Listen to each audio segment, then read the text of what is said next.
So I joined the local authority 3 years ago in a new project called Family Insights, which was a project to develop systemic ideas across the long-term service.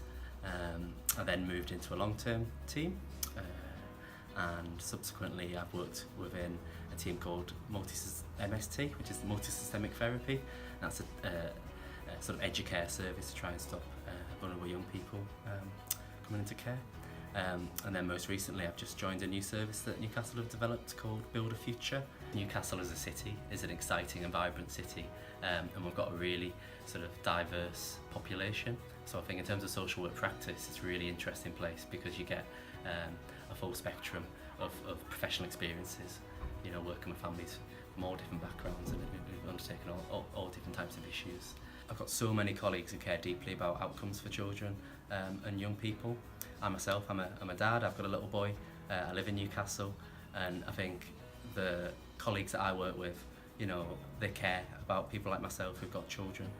So I've seen some really good quality practice during the 3 years that I've been in Newcastle. I've observed some really creative approaches, and I've observed a council that can identify a problem and come up with innovative solutions to those problems. So some examples in children's services are the MST Standard and MST CAN team, and the Build a Future team, which I'm part of. And all of those teams have a real commitment to thinking thoughtfully, to reflect on children and family situations, and to work intensively to better the situation for the children and families. I think one of the strengths of Newcastle is there's some amazing people who work here. There's people who care deeply about children and families, and who care about each other actually.